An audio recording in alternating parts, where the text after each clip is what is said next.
Welcome back to Cryptopia, where we go over the wet and wild happening in NFT land. Don't forget to like and subscribe on your way in today. Roe v. Wade and NFTs, a crossover I didn't ever think I would be talking about. But given the fact that this is all over the news right now, and given the fact that my algorithm is filled with nothing but NFT bullshit, they crossed over and here we are, and I'm bringing you this particular piece of news.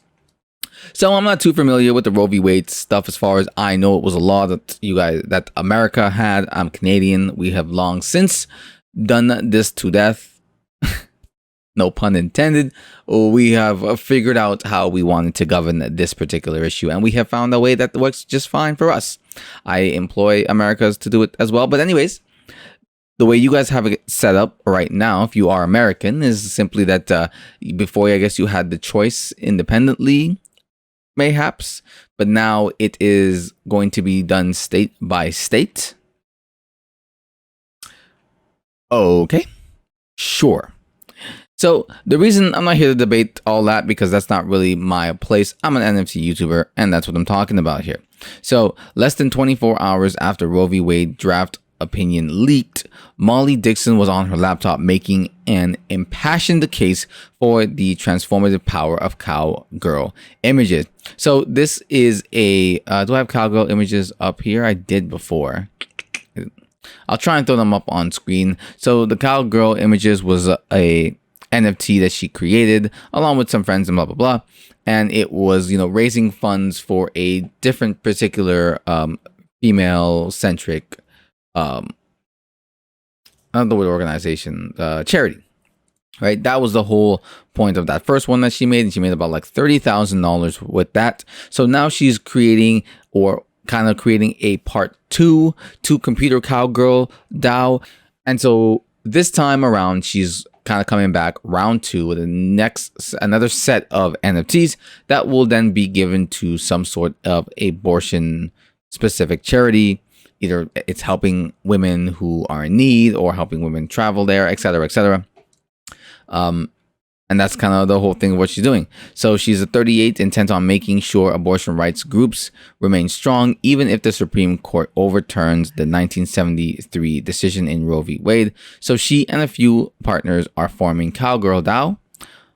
And so Cowgirl DAO will sell digital art of cowgirls to fund abortion rights groups, and organizers had quickly put together the Twitter meeting to talk about it, and sort of discuss how they were going to get this done. So that's pretty much what there is to know about it. It's about 10,000 pieces from this collection.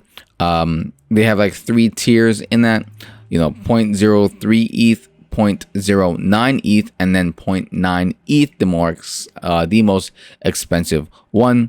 And you can jump in and you can get in, you know, any of these if you so choose to. There's about 5,677 left over here, another 2,890 over here, and another 977 over here. So if you're interested in this at all, I will put a link in the description down below. That way you can go to it. But I suggest, you know, making sure you're doing your research into this. I haven't really looked too deeply into this. It came across a few times, so I figure, okay, you know, I'll bring it to light, and people can kind of, if they want to, and this is something that they're very passionate about, they can get into it.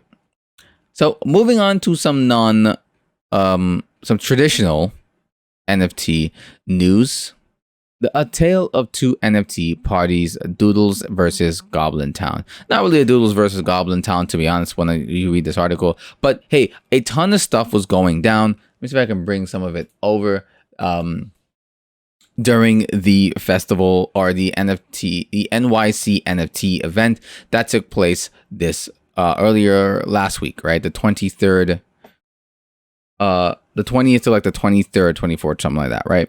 And so at the ending, you know, they had tons of corporate heads or NFT heads and founders coming in, sort of talking, thanking, and seeing about what, showing little snapshots of what was coming up next, and just like thanking the people for coming there and, you know, being supportive, especially in this current time of things. So on top of that, they had Timberland. All my apes. Make some noise, all my apes. So Timberland dropped like a new music video. They had another group that came by as well. They had LCD sound system.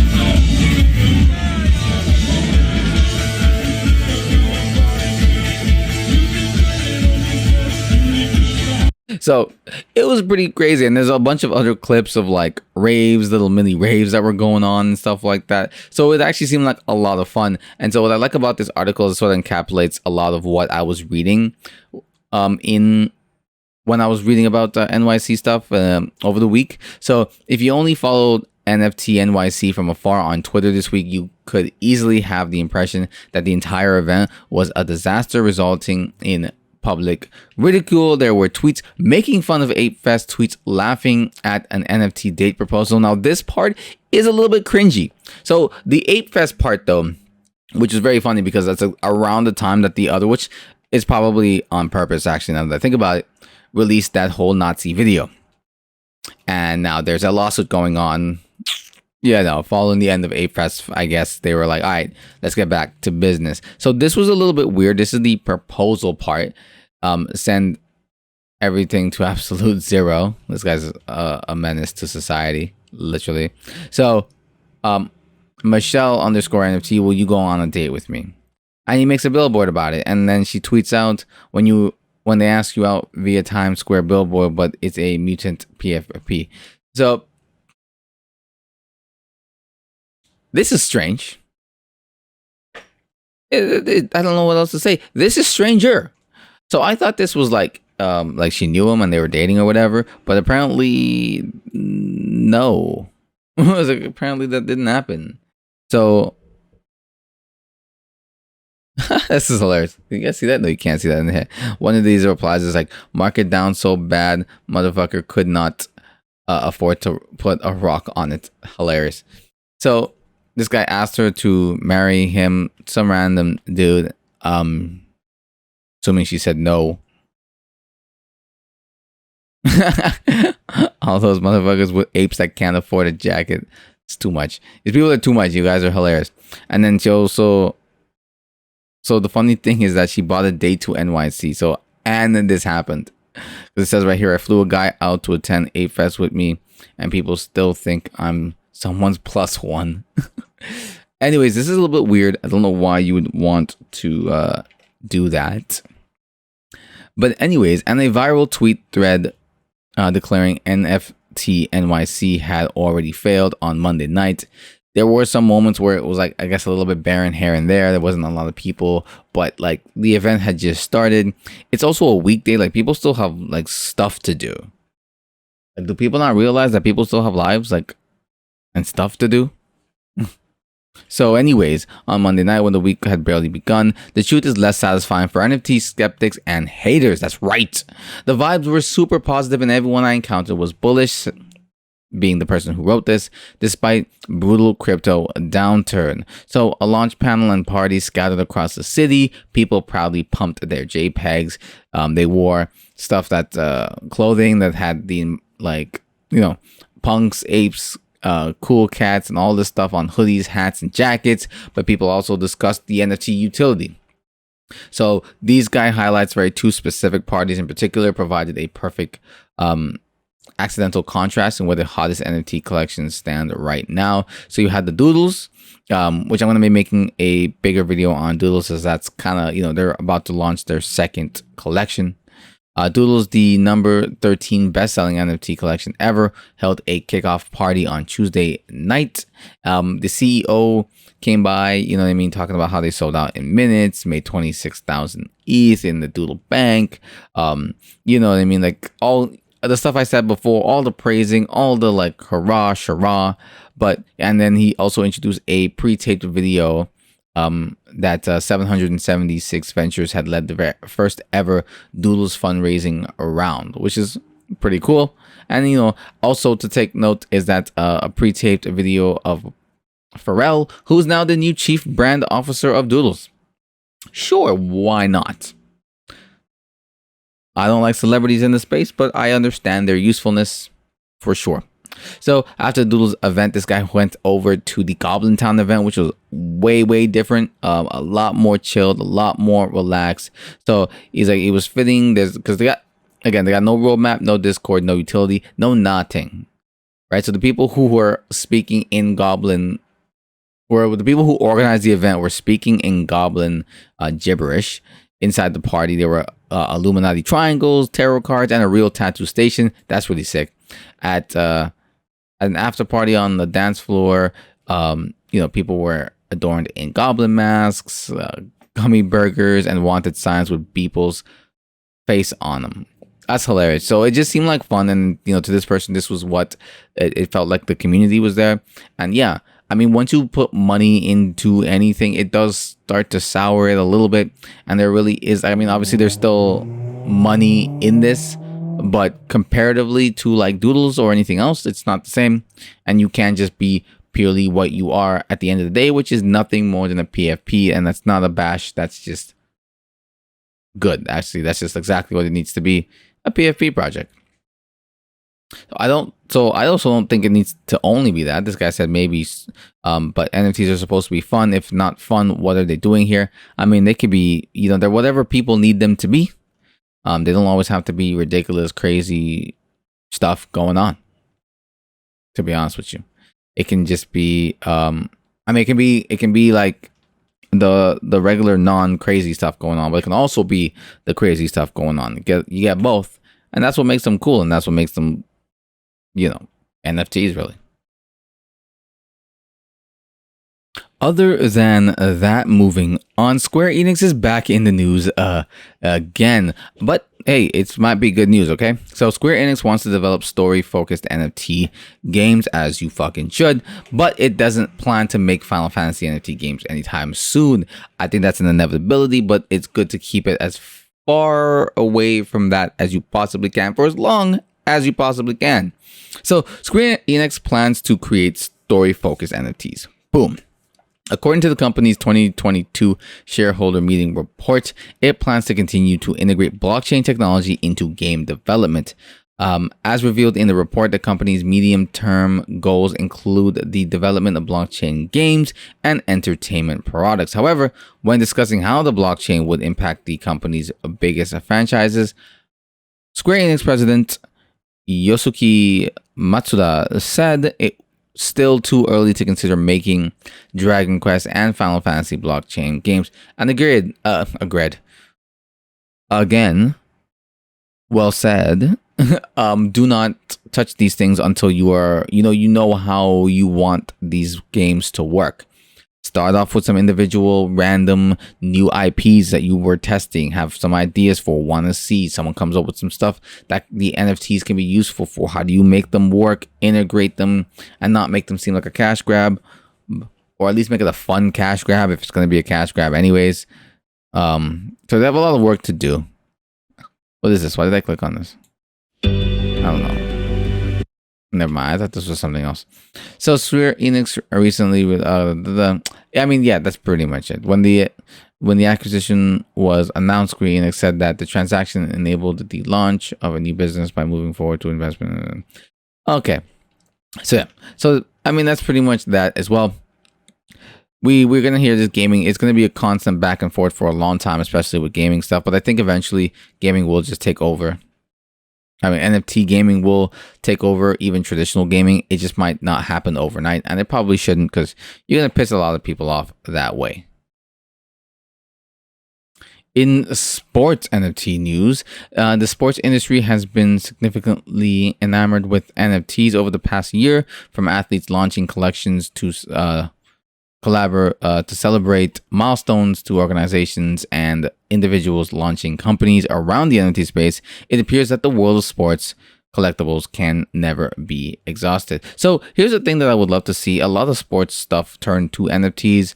I know they had the Super Bowl ticket NFT thing that happened last year, and I thought that was a great idea.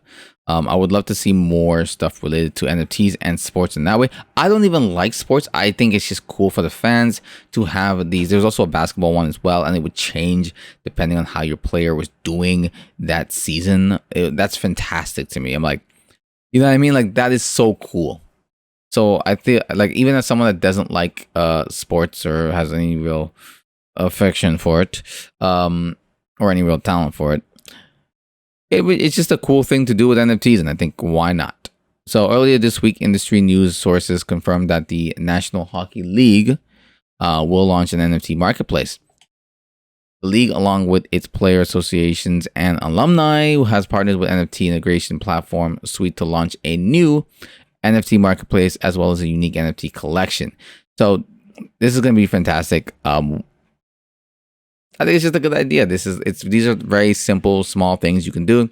I'm sure the fans, I'm sure people are not going to like it, but I'm sure the fans will be able to get on board with this. Like, it's not anything different than if you were to buy like a card or of your favorite or your jersey or anything like that. So I think sports people are probably going to be the first to actually jump on this with open arms.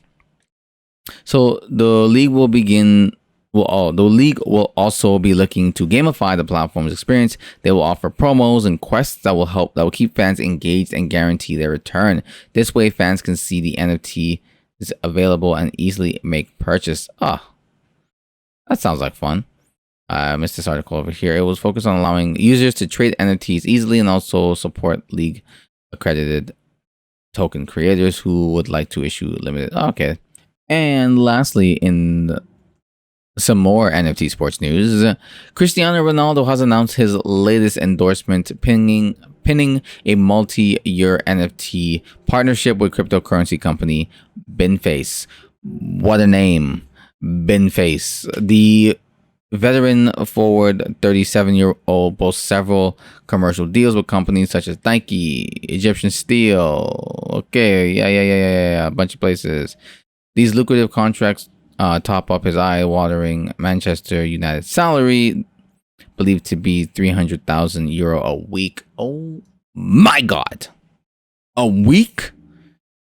Ronaldo also has his own business empire, including a hotel chain and hair transplant clinic, because fucking why not? And donates thousands of pounds to charity each year. Well, you're making $300,000 fucking dollars a fucking week, bro. Euro. Almost €400,000 a week, bro. How much you giving them? Thousands? That's it? Cheap motherfucker. He is the most remarkable football player on the planet. Yes. Can this article suck his dick a little less? Ronaldo has agreed to launch a series of NFT collections on Binface NFT platform. The first collection will be launched after this year and will feature iconic designs in collaboration with footballer. Binface also has partnerships with Lazio and Porto. I don't know who those fucking people are, but I'm not surprised with this. I'm pretty sure Ronaldo is also... Is Ronaldo not also the person who like took his salary in Bitcoin for like a year or whatever, or like last year or whatever? A soccer player did, and I'm pretty sure it was him because he's one of the only ones they talk about. But I mean, this is you're gonna see more and more celebrities. So the fact that like stuff like this, I don't really care much about, to be honest with you. But it does showcase the fact that, you know, this article and the previous article and the festival of NYC NFT or NFT NYC shows that people are still gung-ho for this industry. They're still involved in NFTs. They're not going anywhere.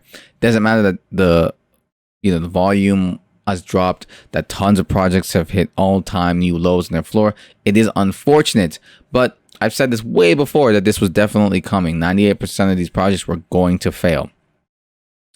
You know what I mean? And they might have just failed a little bit later if it wasn't for the fact that all of a sudden everything just turned on its ass. But this space is still good, still continuing to grow. Same thing with the cryptocurrency space. So anyways, guys, thanks for watching. Like, comment down below, and I'll see you all next time.